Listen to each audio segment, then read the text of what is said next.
What's going on, everybody? This is Future Automation, a place where imagination meets reality, and you're listening to Tejas. So, moving towards GTA 5 Part 2 of 2. Part 2, we are going to create a communication channel between two devices, but for now, I'm just going to show you on the same device. But this is something that will be helping us with the application that we are going to create using Android. So, with a cup of coffee, let's get started.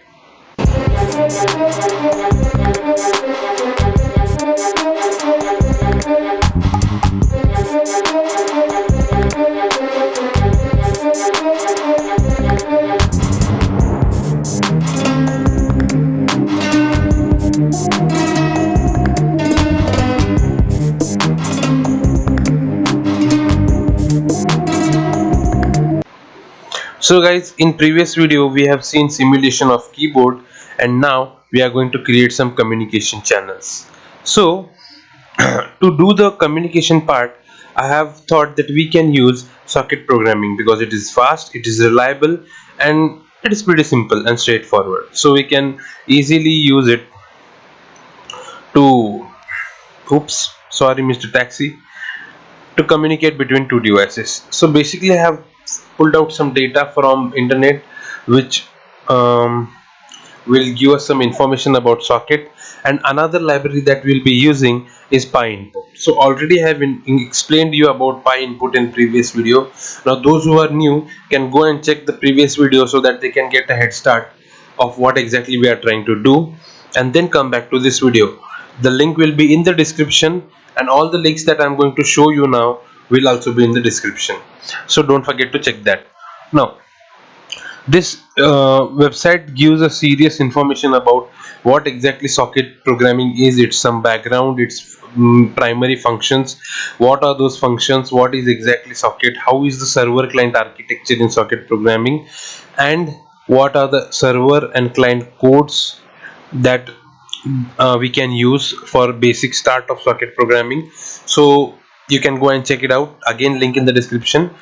So basically, what we will be doing here is we'll be creating a socket server which will bind with the system on which the server will be running and accept the connection requests from the client. So once we get connected with the server as a client, then we can send and receive data from both the sides, and a stream of data can also be sent, which was not possible before the invention or before the introduction of the socket programming. So after the sending and receiving of the data is done, we can close from both the sides. So basically, this is what socket programming is in short, because we don't have much time and it will get too lengthy to explain each and every factor of socket. Some uh, projects which I'll be conducting where socket will play a major role, even though socket is playing a major role here too, but it is not much a focus factor, but lot of things are dependent on that.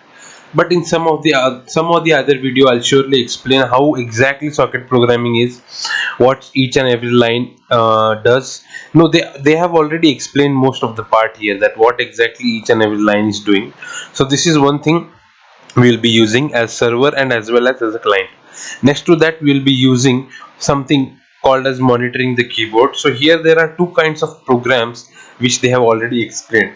So basically, PyInput is used for monitoring, for controlling and monitoring input and input devices like keyboard and mouse. So for now the support is only for keyboard and mouse, but you can use for some time in the future they might include some other input devices also. So basically, they are going ahead with keyboard and mouse for now, and we are also going ahead with only keyboard because we are only concerned with detecting what kind of input we are putting in, because we need to detect that we have pressed and released the arrow keys so that we can perform some action on the other side of the application, that is on the server side, on the perform some action based upon the key that we have pressed. So this code we are going to combine with this socket server code, and sorry, socket client code, and we are going to use the first the code which was just a second, I'll open it idle. We are also going to use the code that we have already discussed in the first video, that is simulation of the keys. So I have already created a code which will be used from server side. So basically here what I have done is I have imported this particular file in the server code, and only we are going to use these two functions to send the hex code. And you already know that the hex code of all the keys on the keyboard can be found on this link. So this link is already in the previous GitHub repository for the related to first video, and again I am going to surely put the link in description. You can check it out that too. Now enough talking, we'll go for the game. Okay, still there are few things that I have to explain also. This is the server and this is the client. So I have kept the basic structure of the code as it is, as they have given on the website. So these you will see similarities. Some only few things that I have added is one, the dictionary that I have added is to pass on the hex code of that particular arrow key, particular key like W. When we are going to press forward arrow, it will send the hex code for W. When I'll give for left, right, A and D, and backwards will be S. So it will be according to what kind of what we can say input we are passing from client and then towards the server. So here what I have done is, here I have passed on dictionary which I have converted into JSON and then into bytes, because it is expecting some byte input, and here also it is expecting some byte output. So for that, once we get the byte output as a data, we are going to convert it back to JSON and then to dictionary, and then from based upon the key that we have already passed from here, we can pass on the hex code of that particular key. So say for example, if I'm pressing forward here, that is key up, then what it will do, it will pass this dictionary where the action will be pressed and then the key will be W. So what it will do is, it will check for the action first. If the action is pressed, then it will call for press key function from that particular code that we have already seen in the first video, and if the action is not pressed, it is released, then it will call for the release key. And here it is only concerned with the key, which key we are passing on. So if we are passing W, then what it is doing is, it is passing the hex code for the W in press key function and release key function. So this is how it is basically going to work. Here what I have done is, in they have given the monitoring code. I'll just show you the code one more time so that you can easily understand. So here in release key and press key, I have added these lines as if the key that we are pressing on keyboard, if it is key dot up, that is this is the code. Key dot up is the code for key, for up arrow key. So if the key is key dot up, then it will send this. If key dot down, it will send S. If left, then A, and right, then D.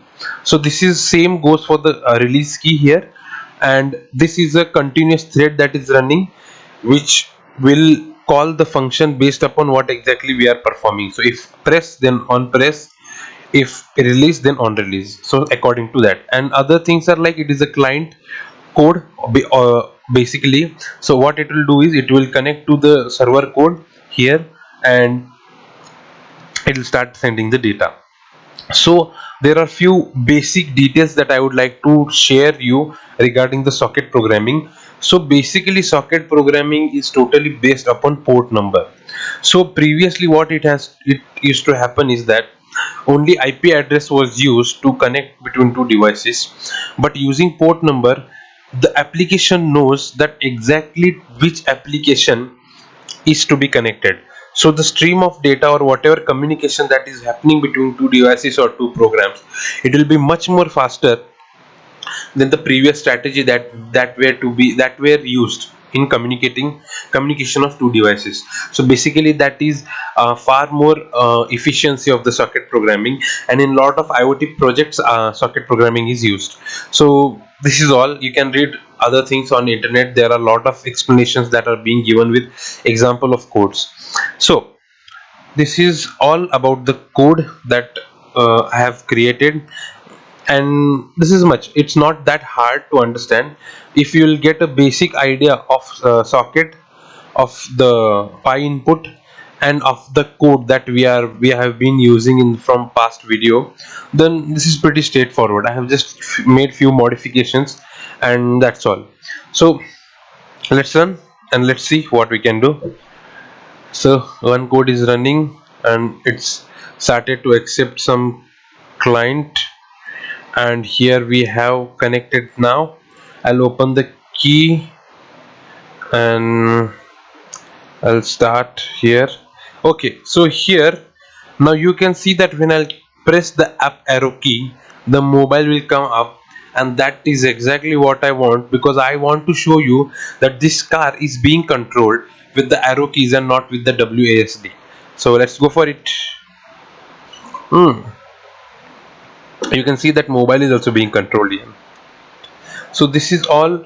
Now there is a slight what we can say delay, or maybe you can say it is very minor, but the what we can say, the efficiency of this code is really awesome, because we are able to control the car as we used to do with WASD, and it is pretty awesome because here the communication between the both the programs is happening so fast and so quick that we are not even able to distinguish whether we are using which keys. So that is exactly what we are expecting, and woo, it's cool, it's cool. Yeah. Now there is a lag because my system is not that great, and also you'll find some glitches in the graphics, but it's fine because we are obviously reaching towards our objective, so it's not that bad, you know. So guys, this is all for the this video, because I don't want to make it more lengthy and too complicated than already it is. For those who are not having any basic idea about what is socket and what are the programs that we are using, but if you'll have some clear research of these few libraries, that is pi input and socket, then this is not a bigger deal to work with. So for now I think it is pretty fine and it is pretty straightforward that we are already successful in the communication channel. Also now we just need to make a communication between actual Android application and this device, and check how much delay we will get, or maybe we won't get any delay if we are good and our observation and assumption is right. Then we might not get any kind of delay in the code and in the working of the keys. So let's hope that that works out, because I'm looking forward for that. And with this the video comes to an end. So if you like the video, don't forget to share it, like it, and any kind of suggestions and advices if you are having, don't forget to put them in comment box. Now if you are new to the channel, hit the subscribe button and hit the bell icon so that you can get all the new videos that we are going to upload with a notification. And if you are old subscriber, then you can check out other videos also if you have not watched. That's all. So final thing that I always say to you guys, don't forget to innovate, keep innovating, and stay tuned. Thank you guys, take care.